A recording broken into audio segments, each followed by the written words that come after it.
morning, you were asked to focus on your balancing, focusing on things that are important without distractions. You were working on breathing, on your mindfulness, and all of those things are what we are supposed to work on every single day to be able to conquer the world.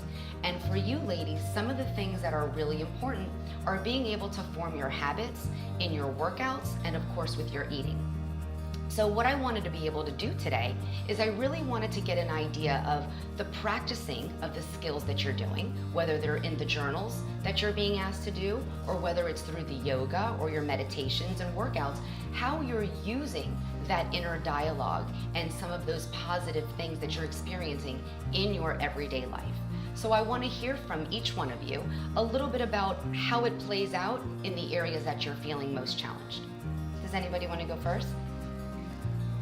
Definitely, I think I started using a lot of the techniques like while driving. Yeah, I'm a little bit of an angry driver, you know. Road rage. A little bit of the road rage. So, you know, just kind of taking the moment to like breathe and take your time and just kind of in and out, you know, and release the bad energy and realize that everybody has a place that they're going, and I'm not the only person on the road trying to get somewhere. So that's one of the positives of being able to meet with you and do the yoga and put it all together. Right, because and as you see, thoughts are related to everything. That your feelings can't just pop in without having a thought that triggers that. So even more so, to go even deeper, is being able to kind of prepare and have a preventative approach before you even get on the road. So starting your day that way of saying, okay, I know that there's going to be traffic, I do know what exists, putting the facts out there and building some armor for yourself on what it is that you need. Maybe a particular station, maybe a little squish thing in your hand, you know, to take out some of that energy. But also being able to realize that those same very thoughts, those reframes and that positive thinking is what you take on in all of your challenges. So the more you practice them in other areas, the more that you will see them come through with your exercising and with your food as well. Yes. For me, what I'm enjoying, Dr. Jessica, is the gratitude part of it. Every day, you know, sitting down to write down what I'm thankful for. So I enjoy that and just reflecting on blessings, and I love that part. You know, and gratitude, how it even works is if we know that ability in our head that thinks things that we haven't done yet or we're not doing good enough, the gratitude kind of counteracts against that to allow us to appreciate what it is that we do have and what it is that we're doing. So for all of you, you all are on a journey to be able to learn exactly what it is that you need to do to find the motivation to be able to set those healthy habits, whether it has to do with when you go to the grocery store, whether you're planning your week on and making sure that there's some spread out if you're going to have a dinner out with friends, if you're going to have a party, how all of all of those thoughts, how that plays into it. And the gratitude piece for me goes even further in you documenting the gratitude you have for having the ability to have long-term goals in food so that you don't have a quick fix. This feels so good right now, it's so easy. We know that things that are hard have fruitful endings to them. So when you find that things are too easy, I want you to be able to say, I am so thankful that I am learning the patience that I need to have in order to put this a little bit more down the road, or for me to be able to say, oh my goodness, here I have an opportunity where I'm just being exposed or given the skills, and although I may not be perfecting them and I may not be completely in control of them all yet, it is still something that I have and have the ability to make a choice with. So thank you for discussing that gratitude. Yes. What I love most is when we do yoga is that everything is so quiet and we are almost forced into a mindfulness state. So as busy as I am, literally 18, 20 hours a day sometimes, ringing phones and people who need something, nobody can get to me in the yoga room. And so when I find my mind racing even in yoga, I know that it's okay to block everything else out. But that helps me do that in real life. So I've also started practicing that for 1 hour a day, I turn the computer off, I turn the phones on airplane mode, and if I have two things that I absolutely need to get done, it's okay to block the world out, and that's what I get to do in yoga. I'm so happy you actually touched on that point about being able to take time for you, because one of the things that I wanted to really emphasize with all of you is that you are going to experience things to be a little bit tougher or challenging or feel like things are work when it comes down to specifically you. Yeah. And all of you have shared with me that when you're being asked to write, you know, in the daily journal, the things that you are grateful for, or the random acts of kindness, or your intentions, or being able to learn how to take control of those thoughts and start shifting them. All of that, yes, it is work.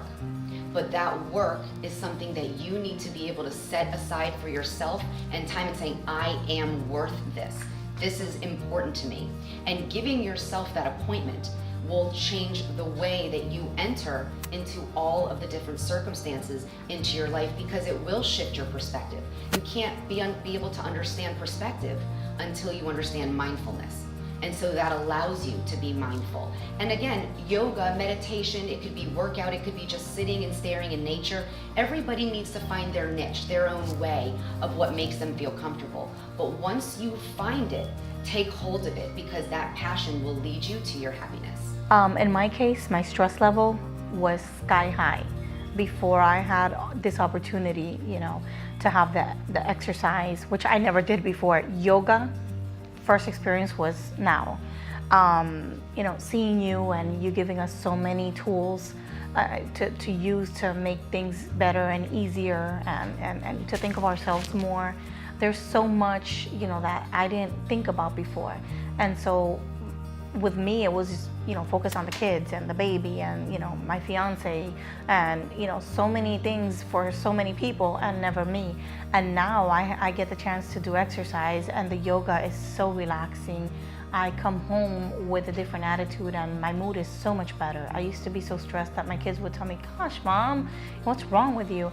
And now it's all the opposite. They're like running to me, and they actually want to go out with me when I go on my walks, because I guess I was not the easiest person to be around before. So, you know, that's awesome, and it's been so helpful in so many levels. Well, one of the things, you know, and you may have heard me mention before, is, you know, 90% of life is the way that we respond to things that happen. And 10% really, which is so minuscule, is what actually does occur. So stress can be something that's positive or negative, but how we respond to it and how we allow ourselves to deal and control the stress levels is what's truly so crucial. And when we go through the motions, what we're actually doing is we're not allowing ourselves to deconstruct the thought patterns or the ability to look at what we're grateful for or the things that we would like to do better at. We don't do that. We just keep going and going. And eventually what happens is that's how you become wired. You become wired with a certain set of thoughts, a certain set of beliefs and ideas of how things should be. But only until you become much more mindful and actually take time and work on rebuilding these new habits and wiring yourself to ingrained in positive, in the reframes, in looking at why you're worth it, what is the purpose here, then you become so much more attuned to other people and how your stress or how your day can affect other people as well, especially within your own family. Yes, definitely.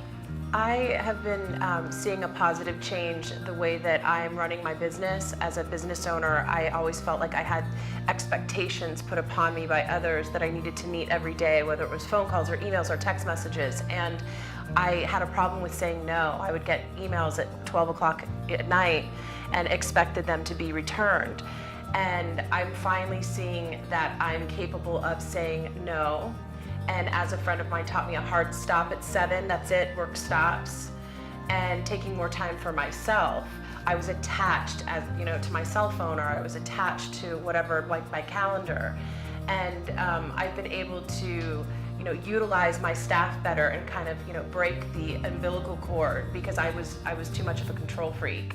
So putting all these, you know, my daily intention, I think, is the best thing for me, because it always is about letting a little bit of go, having a little bit more time for myself, and just allowing the day to, you know, things are gonna get done. It just doesn't have to always happen right this second. So that's what's happening. I wanna also touch on something that you talked about with time. We are all given the same 24 hours.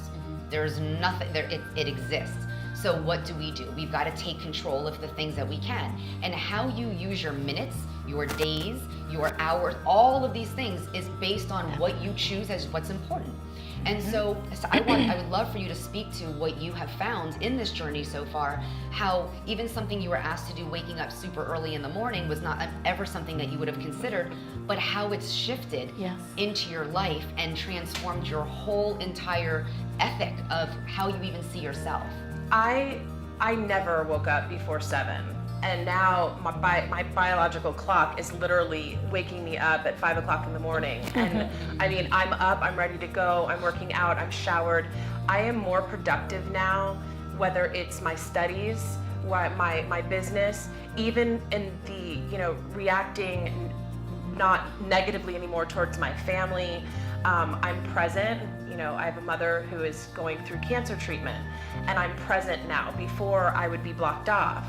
I actually had a mini meltdown breakthrough after one of our sessions with Jamie, and I was crying, but I was happy. And it was because I finally felt like I got it, like you're doing something for yourself and you're putting things into priority. And I gotta tell you, that extra time in the morning is the most phenomenal amount of time in my day, because it's for me. Exactly. And by 10 o'clock, I'm like, oh my God, what do I do with my time? And so I've been able to kind of really get my stuff done, because before I wasted a hell of a lot of time.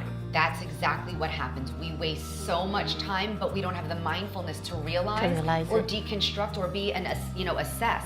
I always say it's, if you can try to become an observer in your life, even if it's 10 minutes of just silence and peace and stillness, to take a pause and reflect a little bit about what's going on. What do I need to improve? There's times that you can look into the past, and certainly your thoughts will be consumed with all of the negativity or what could I have done or should have done. But it's being able to set your intention. What can I do now? What are the things that I can take control of now and make different? Because you are the boss of your story. You are the creator of whatever it is that happened. You have now turned into blank. You have now become blank. I am worth it so much that I have done this from what I had experienced. Well, for me, first off, the yoga. When I heard hot yoga, I was a little nervous. But it was honestly, getting into the class with Felice was amazing. It was like, that's the me time for me, to really just focus and be in that moment in the class and to meditate. And even in between, the different positions, being able to pray and just, think out my day of how it's going to be. So that was very, very good for me, and I look forward to more classes with her. On the other hand, with the journaling with you, I think it's very important and lucrative to be part of this process, because it actually finds me accountable too. So I'm writing down, the workouts, my goals, what I did for that day, different, like what Nicole said, the breakthroughs you go through, the emotions, so overall it's just been like a really great experience and awesome opportunity, and especially with all of these ladies. So well, you guys have a very unique opportunity to be able to really form a support system for each other, because you all are on the path together and you are experiencing some of the challenges that you're all being asked to do by us. So it's a wonderful way to get to lift each other up and to be each other's, cheerleader through this, because the more protective factors you put in your life, the better off you are in handling things that are not in your control. Something I wanted to also touch upon is when you talk about being, going in there and being able to, it was like you were nervous at first and you weren't sure. This is exactly where the inner dialogue plays out. Even before you're about to do something so incredible for yourselves, that resistance will show. And you have to be aware that the resistance is there, but yet your inner dialogue, it's as if you're building your best friend stronger and stronger in your mind, instead of that enemy that tells you you're not good enough, you can't do this, and you still have so much further to go.